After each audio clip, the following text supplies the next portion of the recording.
Welcome, everybody. Thank y'all for joining us. We're going to give people a few more minutes to join in. So test out the chat box and tell us what part of the state y'all are joining us from. And yeah, we'll begin shortly. Let's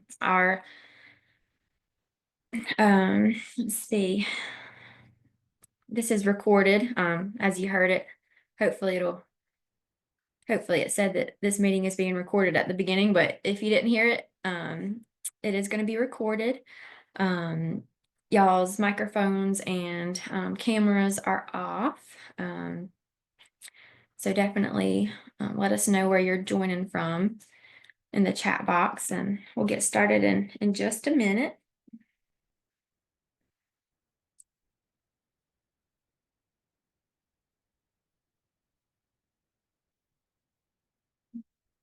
We got Jordan from Lexington. Welcome, Jordan. I'm in Columbia. We have Greenville.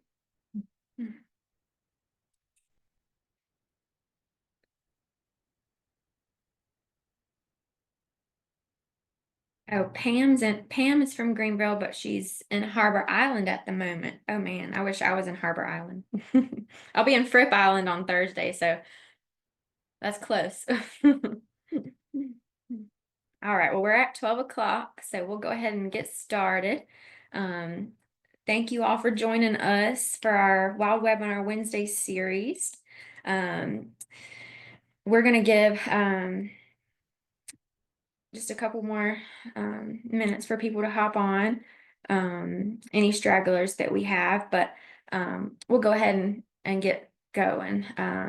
So thank y'all so much for joining us today. And like I said, just as a common courtesy, we're going to be recording this webinar, so it'll be available on our YouTube channel. And then your microphones and cameras are turned off, but y'all are welcome to ask questions in the chat throughout our presentation, and I'll monitor the chat box and we'll take breaks to answer any questions that y'all have, and then we'll do some at the end as well. So with that, I just wanted to introduce myself. I'm Savannah Jordan. I'm the Habitat Education Manager for the South Carolina Wildlife Federation. And we have a very special guest for our Wild Webinar Wednesday series today. Her name is Lyne Askins, and she's served as the Refuge Manager for the Carolina Sandhills National Wildlife Refuge in Chesterfield County for South Carolina for 19 years. Lyne has worked in Georgia, Alabama, Florida, and New Mexico, monitoring or managing several listed or at-risk species, including sea turtles, wood storks, migratory songbirds, beach mice, spotted owls, and the red-cockaded woodpecker. And Lyne is originally from Charleston, and she received her bachelor's from Furman and a master's in forest resources from Clemson.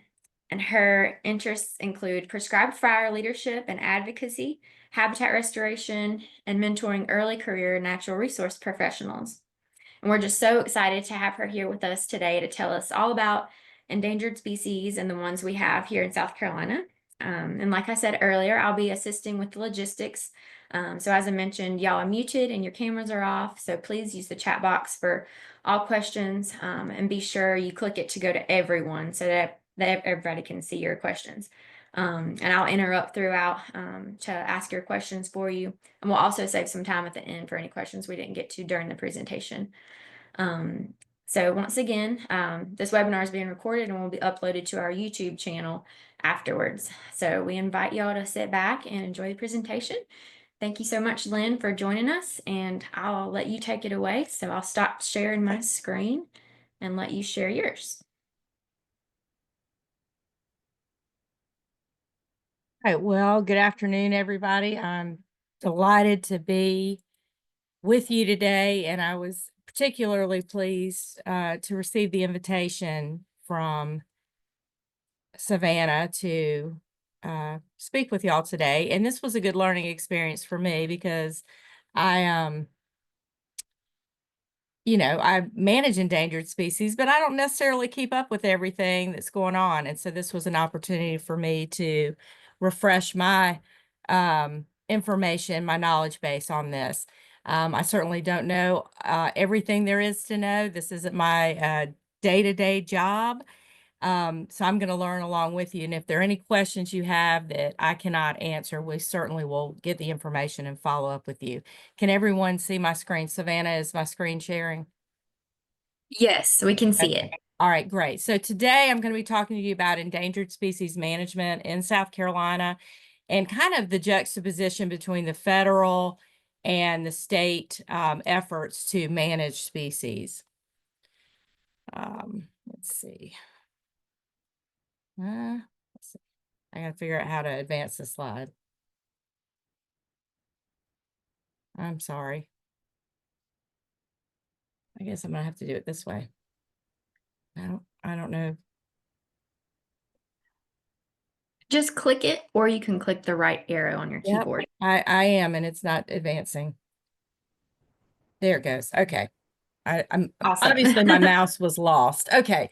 So the first part of the presentation, we're going to talk about the Endangered Species Act.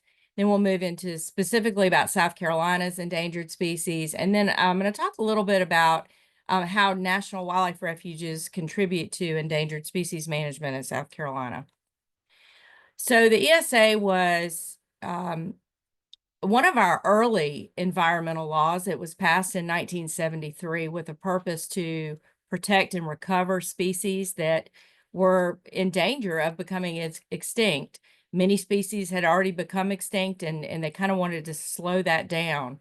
And the Endangered Species Act applies to species that are endangered, threatened, and their critical habitats.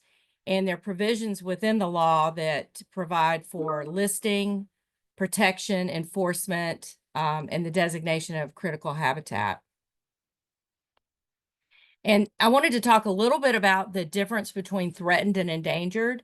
Endangered is just exactly what it says. It's in danger of becoming extinct throughout a significant portion of its range, whereas threatened is likely to become endangered in the foreseeable future in a significant portion of the range. And the key difference is the severity of the threat. Endangered species, the situation is more dire. Threatened is the species is declining and may become endangered. And are there things we could do to mitigate that? Just in a nutshell, endangered has stronger protections, and there are bans specifically on the import and export of endangered species. There is, a designation of critical habitat many times, and there's a recovery plan. And whereas with threatened, sometimes there's critical habitat designated, sometimes there's a recovery plan, and there's more flexibility in the management.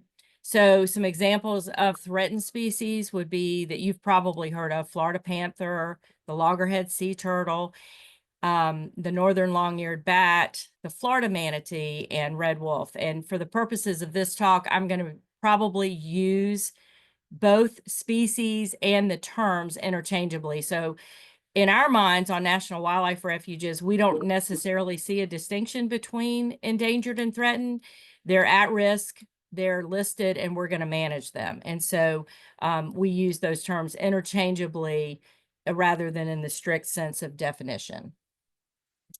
So within the Endangered Species Act, the sections that we talk about a lot within the federal and state land management agencies, you'll hear these terms a lot, particularly from biologists and managers.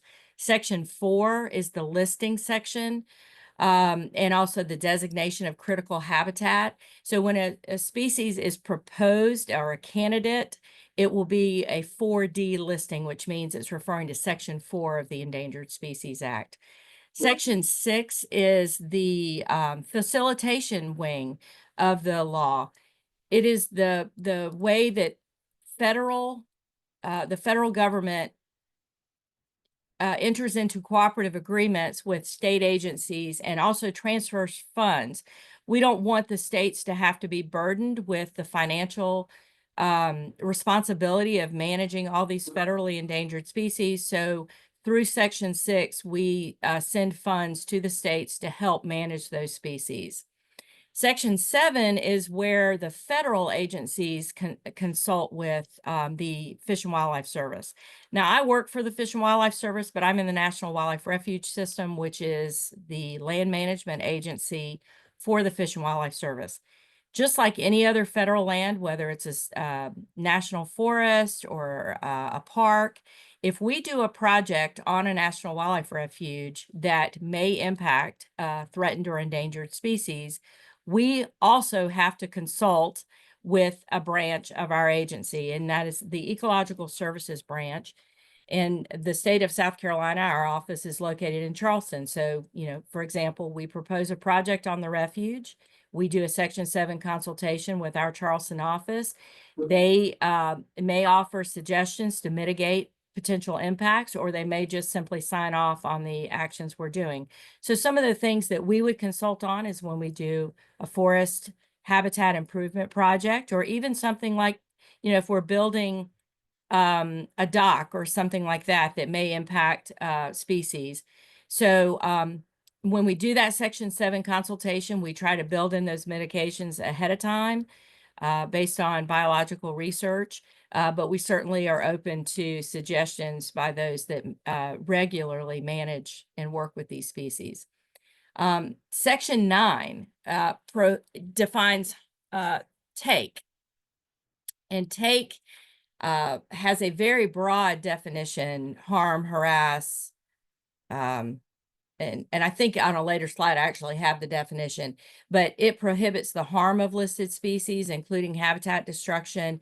And then Section 10 is where it's used a lot with private landowners and other, like maybe the military. It's where you can actually get what's called an incidental take permit to allow you to harm the species with your actions, but mitigations are put in place, and that permit allows for that. And so it's always better to, get the permit ahead of time so that you're not dealing with Section 9, which has all the penalties related to taking an endangered species. All right, We actually so have did somebody say something? Oh yeah, I was going to ask a question that we had from the Okay, chat box. Yeah. So this is going back to critical habitats. okay. What exactly is a critical habitat for a species? Well, and so some species don't have, like, so for example, the red cockaded woodpecker does not have specific critical habitat listed, but everyone knows where those population centers are for red cockaded woodpeckers. So in that case, what we did, instead of designating critical habitat, we designated recovery populations. Other species like the piping plover, there are certain beaches that are or areas that are very, very important to that species. And so that in those cases, the species is actually set aside as a protected area for those species so that disturbance and other activities are minimized as to not impact life history of those species. So you can have both. I mean, you could have critical habitat and you could have recovery populations or recovery areas. And I just think that it's where I've seen critical habitat is a lot of times listed with species that are dependent on a specific area. Like maybe they only breed in one location in the entire country. Yeah, awesome. Thank you. Okay. All All right. right. All right. So the role of the Fish and Wildlife Service, I mentioned this a little bit earlier. The Fish and Wildlife Service has responsibility over the Endangered Species Act. The Fish and Wildlife Service is a relatively small federal agency, but we have a lot of bureaus that you may have heard of: the National Wildlife Refuge System, the Migratory Bird Branch, Ecological Services. We have a division of law enforcement. But anyway, the main branch that deals with endangered species, managing endangered species efforts, is the Ecological Services Branch. They oversee the production of recovery plans, they manage critical habitats, and then they enforce ESA provisions. And the biggest thing that we do, I think, is we bring folks together from across all the different organizations, whether they're agencies, non-governmental corporations, private citizens, to balance conservation with the needed human activities that have to occur. So recovery plans, and I have two here that are very different as examples. The red-cockaded woodpecker recovery plan, which I'll interchangeably probably say RCW.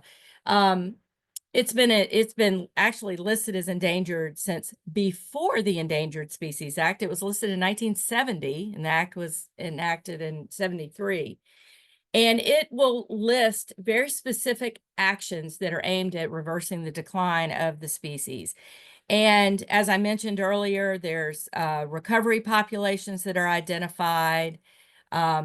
There's restoration activities, surveys, monitoring, and then there's always an education component. The other plan that I have up here is the Carolina Heel Splitter. It's much shorter. It's not in a published binder. It's actually just kind of like a Word document, but it's more of an action plan, and it's also more of a living document. As you can imagine, once you've published a recovery plan, updates don't come easy. But the way we're doing plans now, they're more dynamic. They include more spatial information. And then as we come up with ideas and strategies that are more effective, we can more easily update these recovery plans so that they're not such static documents. All right, so in South Carolina, what do we have in South Carolina to protect endangered species? In 1976, the legislature passed the Non-Game and Endangered Species Conservation Act, which protects species listed as endangered or threatened in South Carolina. And it defines take, and it's very similar to the federal definition: harass, harm, kill, pursuit, hunt, shoot, wound, trap, capture, collect, or attempt to do any of these things. The South Carolina law also provides for a permitting process, and it encourages the avoidance and minimization of habitat impacts. But this is different from the federal law. The South Carolina law is voluntary, whereas the federal law is compulsory. And I wanted to talk a little bit about gross destruction and what that means. So it's gross in terms of legal terms. And if anybody's a lawyer out there, please don't criticize me for not speaking, technically on this.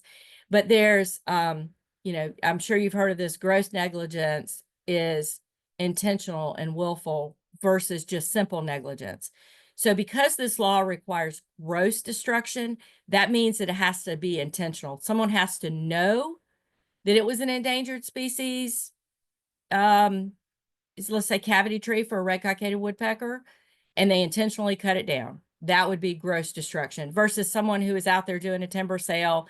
They didn't know it was a woodpecker tree, and they're just out there doing their job, and it was unintentional, which would be simple. So South Carolina has a pretty high bar as far as penalties related to destruction of habitat. Also, the South Carolina law requires the state to have a state wildlife action plan. And I can't remember the first year that the SWAP plan came out. It's somewhere in the 2000s. After I got here in 2006, so I'd say maybe the late 2000s.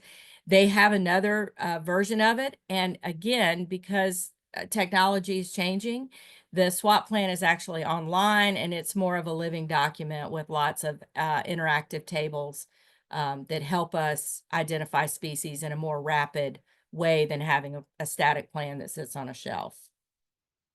The SWAP plan is important because it prioritizes species based on conservation need. So one of the things South Carolina has that is really good, and I think Savannah's going to provide a link in the chat, is through the Natural Heritage Program, there is a interactive database where citizens can go on and look at the number of species that are tracked in South Carolina.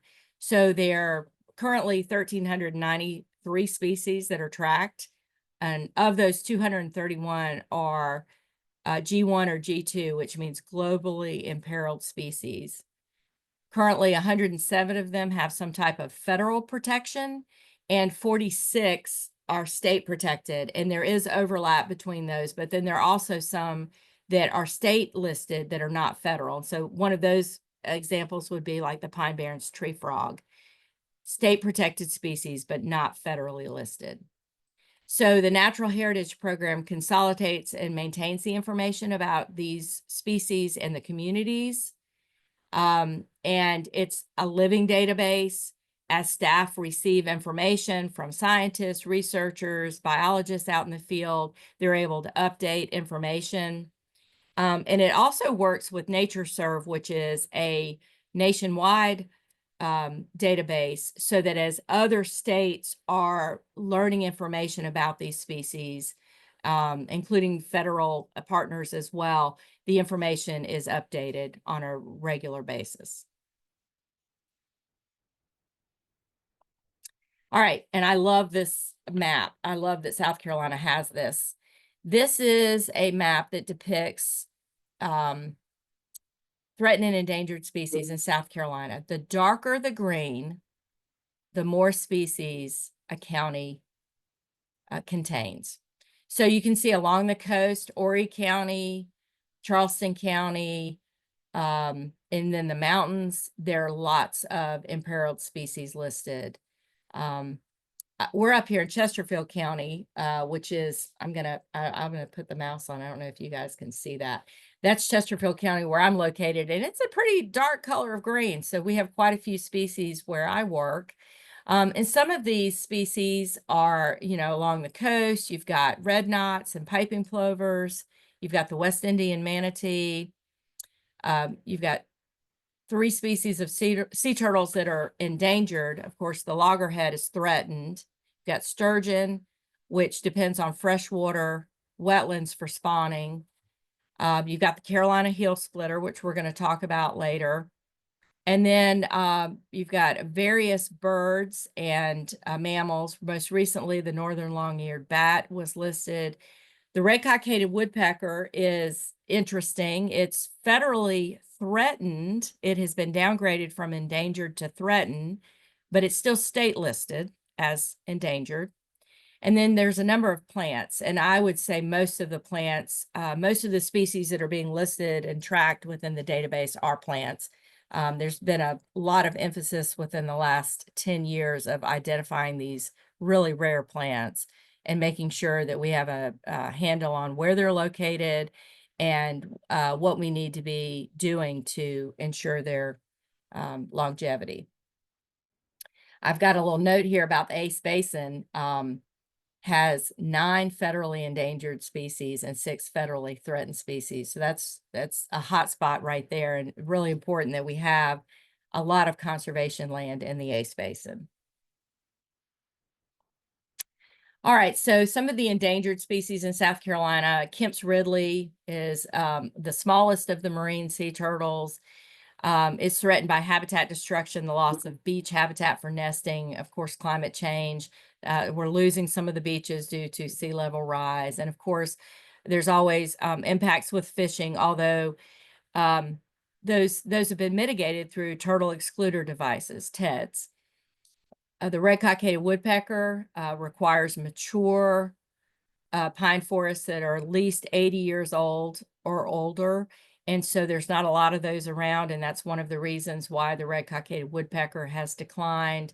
But as I mentioned, it has made gains federally, and so it has been downgraded from, and I don't know why we don't call it upgraded because it's better. But anyway, we say downgraded or downlisted from endangered to threatened. But in South Carolina, it's still listed as endangered. And then the Carolina heel splitter, which is a freshwater mussel, and it's declined due mostly to habitat degradation and stream flow changes. So as you can imagine, there's a plethora of reasons why species become imperiled. Probably the biggest thing is habitat loss.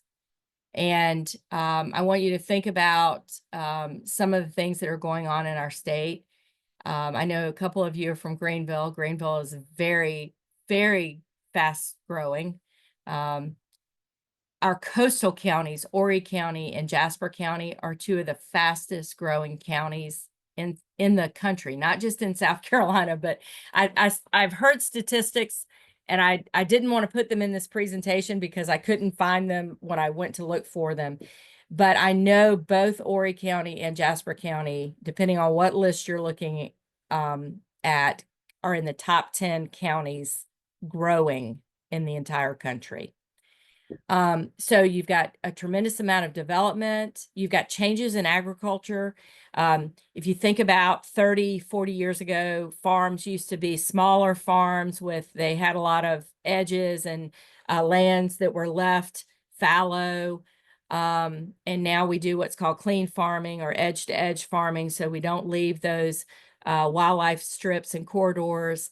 And then there's deforestation, where we're clearing land and we're not replanting. Of course, I think South Carolina does a really good job of replanting because forestry is our third largest industry in the state.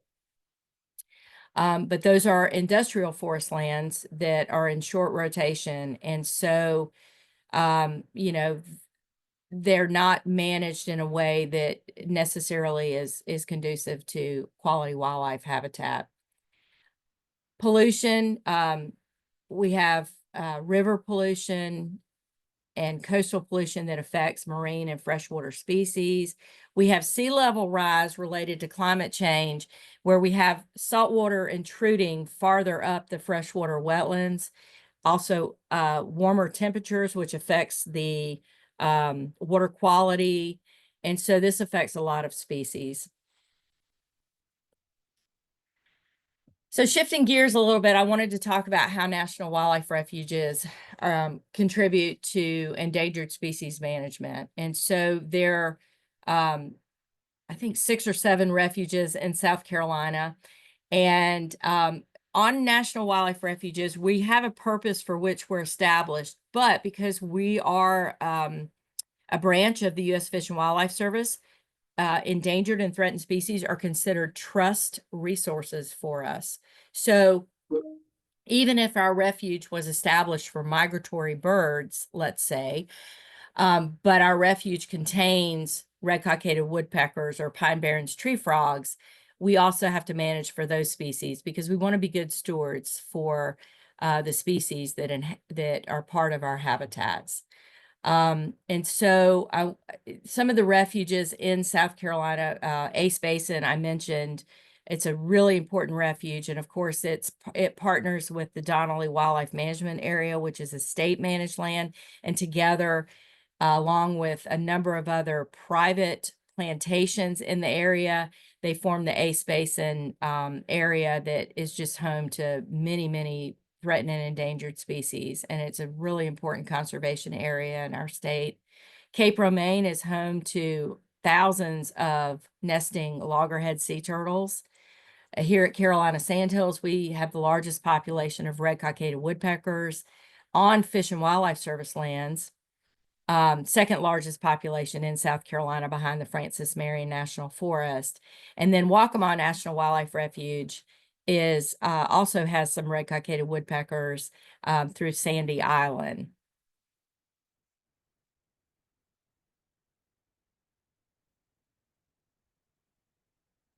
And there's our little friend, the red-cockaded woodpecker. I could talk for days about that species, but I'm going to try to stay on time. All right, so I wanted to talk about some successes that we've had in South Carolina because we've had quite a few. The red-cockaded woodpecker, as I mentioned, it declined due to habitat loss and fragmentation, primarily related to longleaf pine.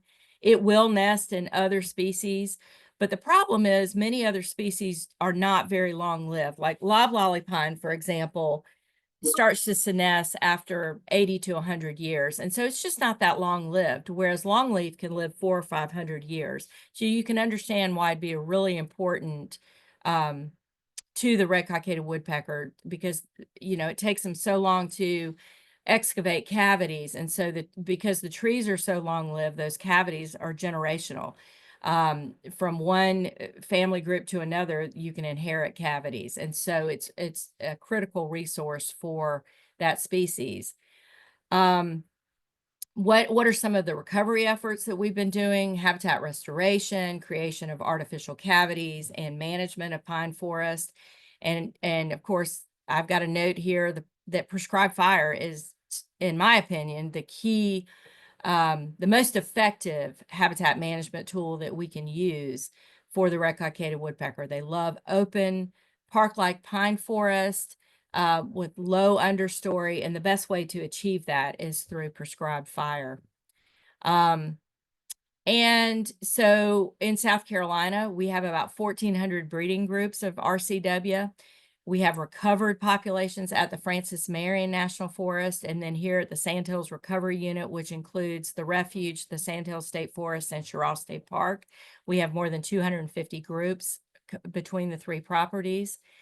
And federally, we've been downgraded from endangered to threatened, and for the state, we're still listed as endangered.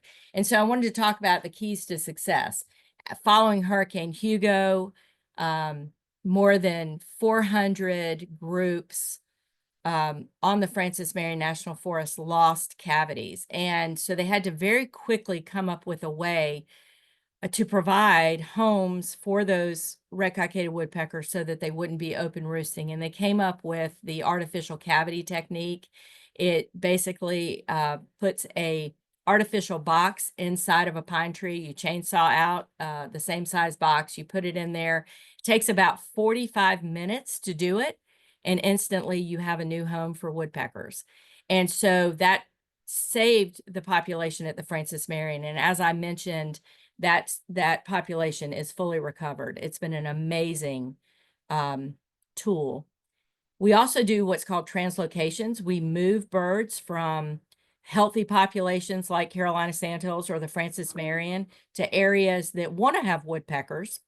And so Donnelly Wildlife Management Area, which I mentioned is down in the Ace Basin, they had beautiful habitat, but they had no woodpeckers. There were no woodpeckers nearby that could naturally migrate there. And so we partnered with them here at Carolina Sandhills Refuge. We translocated 10 pairs and have had tremendous success. They have 9 breeding pairs down there all these years later. So, and they're starting to colonize and that type of thing. So it's been a very successful program. And then I wanted to mention the Safe Harbor program.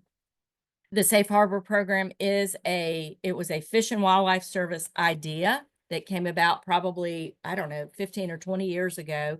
The idea that it would incentivize private landowners to manage for woodpeckers if they wouldn't be burdened with actually growing the population.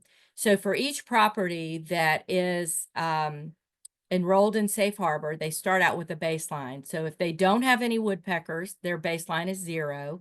And if they manage for woodpeckers, like by having old growth timber, prescribed burning, putting in cavities, and even receiving translocated birds, they're not necessarily held to that responsibility. They can say, let's say financial situations change and they have to cut some timber and they have to sell some timber and they have to cut some trees down. They would only be responsible for the baseline on their property, and it would give the federal and state biologists an opportunity to come in and move those birds to a safe location. So I have the Cherokee Plantation here, which is a beautiful plantation down in the Low Country, and they wanted woodpeckers. And there was another development area that, as part of their mitigation, they were allowed to develop the area as long as they paid for the translocation of the birds to Cherokee Plantation.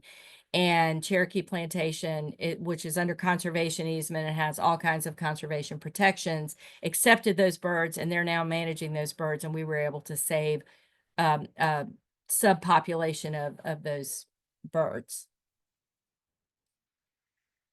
So briefly, I'm going to talk about the bald eagle. I think everybody probably knows this conservation success story. Of course, the bald eagle was in serious decline because of pesticides like DDT.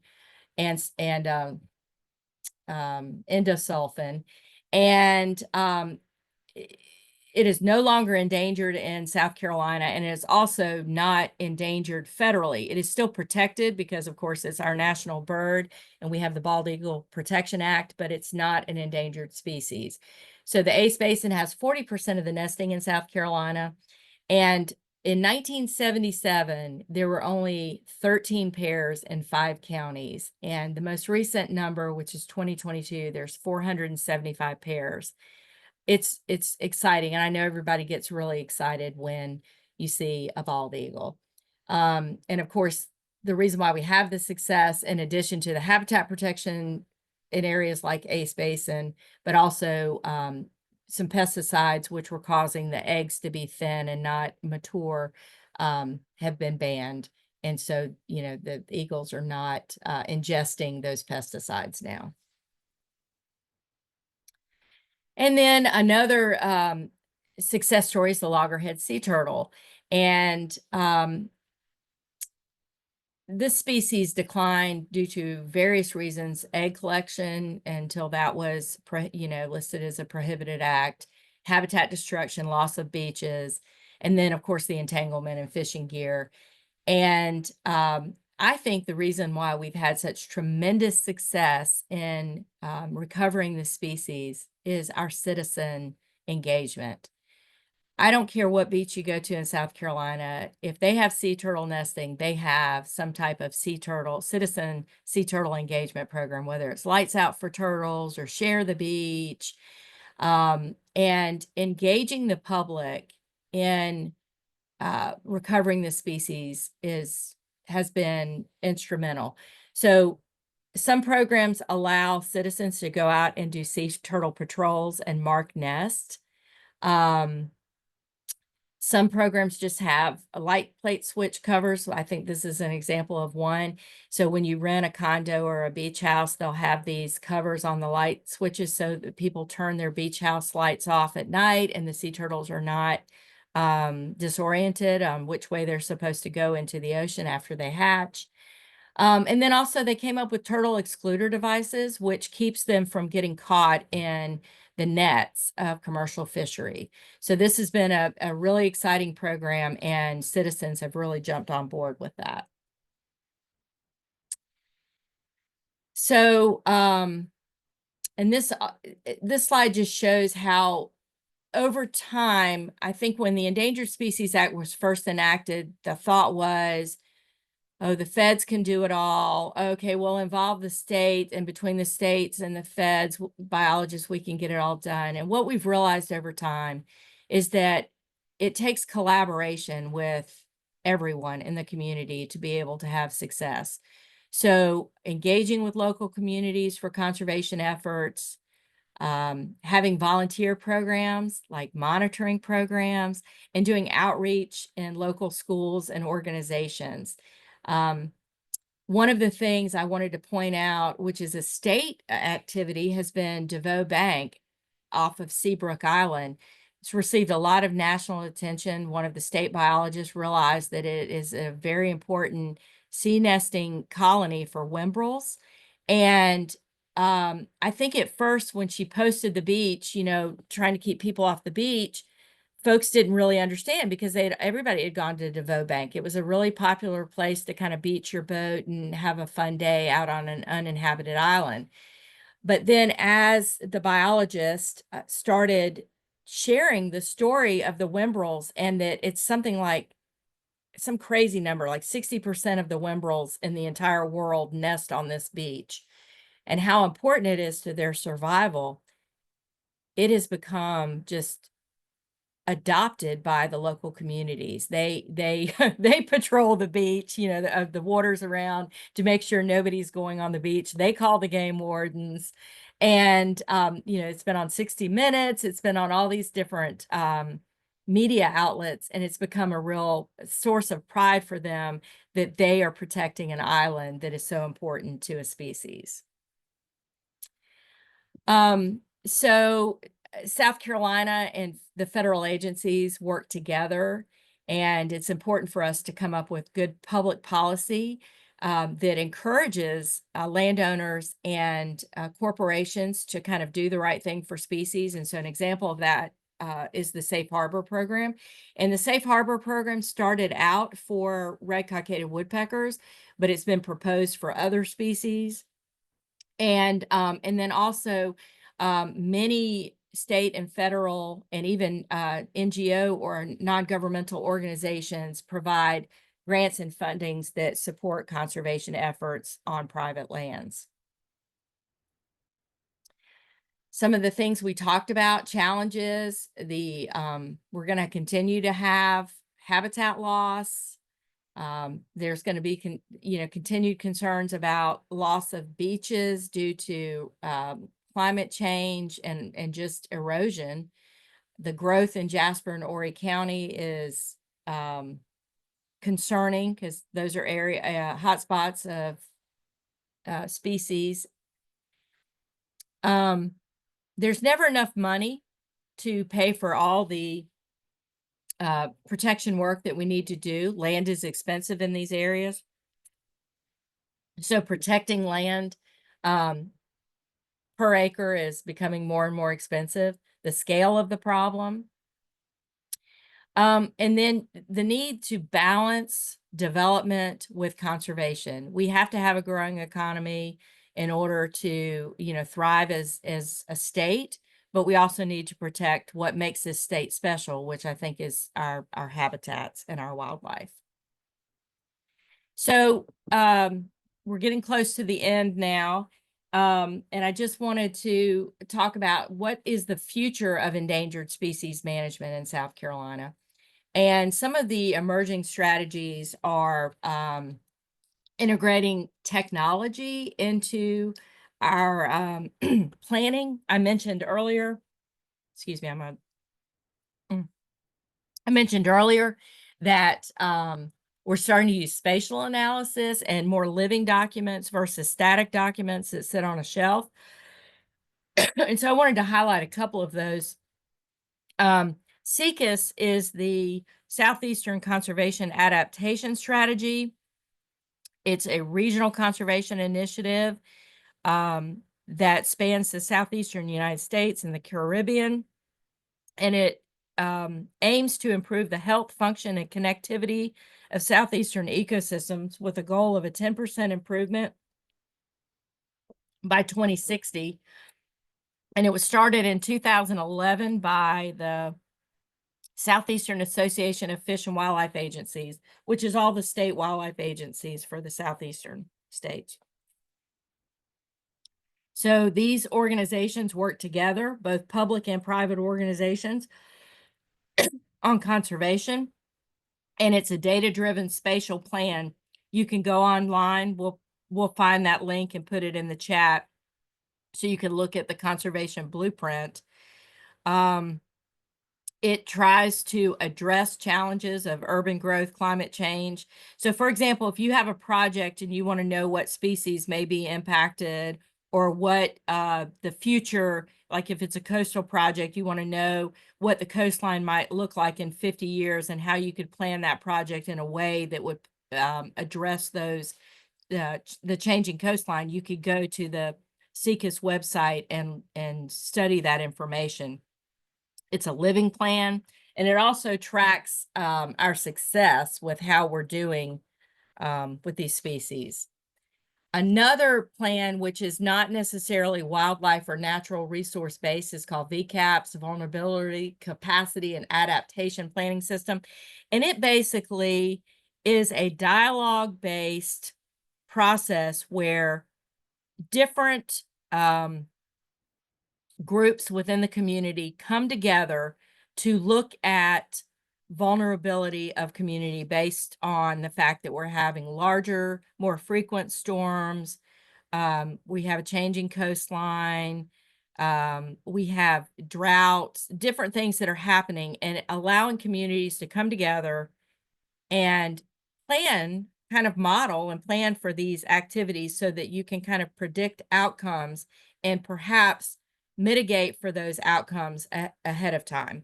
So as I mentioned earlier, one of the things I've enjoyed seeing is that we've shifted endangered species management from an agency problem to a community solution. We all work together to try to come up with solutions that are good for everyone. Um, so in this collaboration, there's a number of programs that have been developed in the last few years. One is Working Lands for Wildlife, which offers technical and financial assistance to landowners who want to improve wildlife habitat on working lands. So this keeps lands in agriculture or forestry, and it encourages landowners through grants to do wildlife improvements along with their working lands. And it's good for wildlife. It offers some stability for the landowner. It incentivizes conservation. And of course, it's voluntary, but it has broad ecosystem benefits. And there will always be an emphasis on community education and partnerships. All right, so today I'm going to end with what I think is a great example of where conservation of imperiled species is headed in South Carolina, and probably across the country. Again, more living documents and more collaboration. The Carolina heel splitter is a freshwater mussel that is very much imperiled. It was. And a number of groups that included the Fish and Wildlife Service, the South Carolina Department of Natural Resources, the Orangeburg Fish Hatchery, Hale Gold Mine, which is obviously a corporation, Land Trust, and Rainbow Ranch, which is a private property. These folks all got together and said, how can we work together to protect some streams and recover and work on the recovery of this endangered species?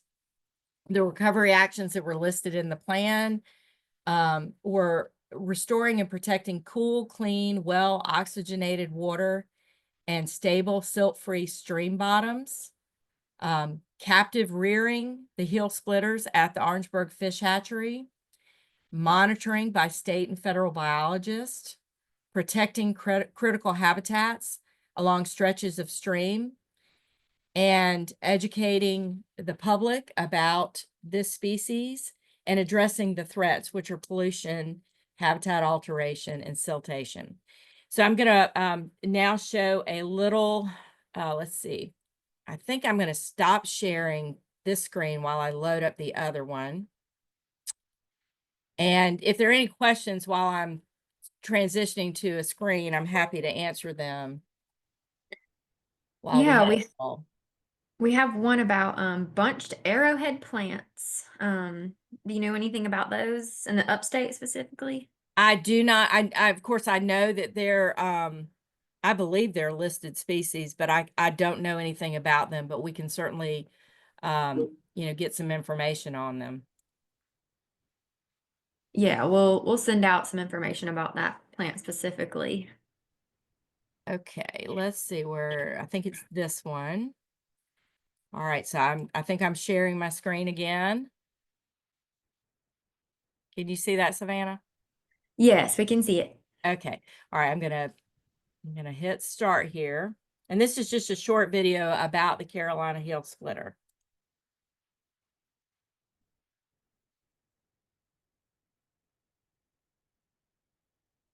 The heel splitter is the ultimate underdog. When I first came to the service about 9 years ago, people didn't have a lot of hope for its recovery. And I don't think that's any longer the case. We have a real chance at recovering the species for the first time. My name's Morgan Wolf. I work for the South Carolina Field Office of the Fish and Wildlife Service.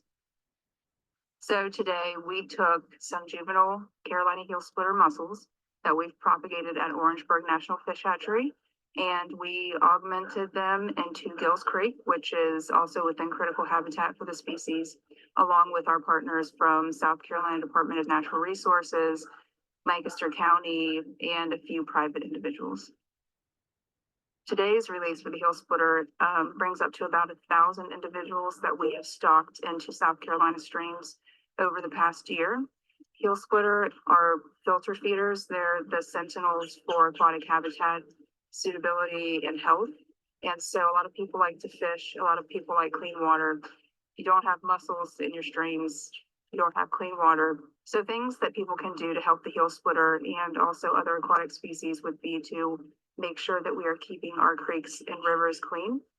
If you notice either sedimentation or any type of disturbance in your watershed, please contact DHEC if you're in the state of South Carolina. Be vigilant and educate others about the health of aquatic systems. What we'd like to see is people invested in stream animals and stream health in general.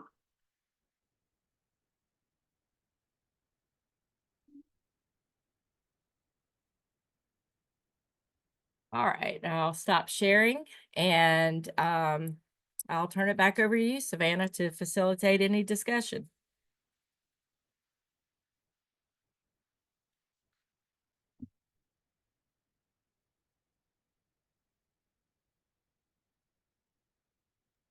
All righty. Well, thank you so much, Lynn. Let me get to our closing slide here. Did anybody else have any questions for Lynn before we wrap up here? Looks like Pam found out that bunched arrowhead is considered federally endangered, and preservation of their habitat is important in the upstate region. So thank you, Pam. I had a question specifically for you, Lynn. What inspired you to start studying or working in this field specifically? Like, did you always want to work in this field? No, I when I went to Furman, I originally wanted to be a lawyer, and I had to take a biology class. Furman is one of those colleges that requires you to have an integrated academic career. You can't just go and study what you want to study. And so I took my biology credit and I thought, I really like this. And I took another one and I took another one. And before it was said and done, I wanted to change my major, but I was too close to finishing. And my parents wisely said, finish the degree you're working on, enjoy your biological electives, and then go to grad school. So after Furman, I decided in consultation with a professor at Furman, he advised me, he said, if you want to work with wildlife, the best thing you can do is work in their habitat, because habitat's where it's at. And so I went to Clemson and studied forest management. And while at Clemson as a graduate student, I worked on red-cockaded woodpeckers. And then from there, my next job, I was working with Mexican spotted owls, which is another endangered species. And so that just kind of, although I've worked with endangered species throughout my career, I wouldn't say that was necessarily my emphasis, because I always enjoyed the habitat component of it. It's fun to go out and monitor nests and band birds and that kind of thing. But the lasting work we do is providing sustainable habitat for species. And so when you manage for one species in particular, like say the red-cockaded woodpecker, you're really providing quality habitat for all the species that would be associated with, for example, open pine grasslands. And so that's been the real joy in my life is yes, we've achieved recovery at Carolina Sandhills for the red-cockaded woodpecker, but we also have done so much for wildlife for, other species, wild turkey, bobwhite quail, Bachman sparrows, brown-headed nuthatches. And that's been really exciting. And then I'm a plant person, so I love we have 1,000 species of plants on the refuge. So you can typically find me out roaming around the refuge trying to ID plants. But yeah, kind of a circuitous route to get to where I was and where I am. Yeah, I love that. That's amazing. Well, thank you so much again. And oh, we had another question. What was your undergraduate degree in? Was it? It was in political science because Okay. I had started out like I was pre-law, and Yeah. my entire junior and senior year, every elective I took was in biology because I just connected with it. It was just I Mhm. loved learning, um, and I wish I did. I wish I'd taken my electives earlier in my college career, but anyway, I got Yeah, there. that's how it goes. Yes, yes, we all get to where we're supposed to be. Yeah. Well, thank you so much again, Lynn, for teaching us all about endangered species we have here in South Carolina. It was especially incredible to hear about those success stories and just how instrumental even citizen participation has been to the recovery of imperiled species. So we're just so grateful for you for sharing your knowledge and your expertise and all this great information. And if you guys listen and have any other questions, feel free to reach out to us. Our general email is on the screen there. And we would also like to know how we did. So that QR code that you see will take you to a short feedback form um, that helps us know just how you like this webinar. And gives us some good pointers for next time. And we hope you all enjoyed it and learned something. I surely did. And we're proud to bring these webinars to the public on our various topics. And these are all on our YouTube channel. So we'll send out an email following up with additional resources, information, and then a link to this webinar if you'd like to share it or go back and watch it again. And if y'all did enjoy the webinar, we'd love to hear from you. So just let us know, give us an email or shoot us an email. And we'd also greatly appreciate any financial support so that we can continue offering these free webinars. So please consider making a monthly or one-time donation to SCWF, and we greatly appreciate that. Like I said, we'll send out a follow-up email with more info about how to connect with us and then a link to this webinar. Our last webinar will be as a part of our Wild Webinar Wednesday series in April. Our last one's going to be next Wednesday at noon. We'll have a guest speaker presenting about fishing with artificial bait. So whether you're a beginner or an avid angler, you won't want to miss that. So definitely join us for that. Thank you all again so much for attending this webinar. Thank you so much, Lynn. And we hope to see you guys on the next one. We'll see Thanks you so guys much. I later. enjoyed being with you today.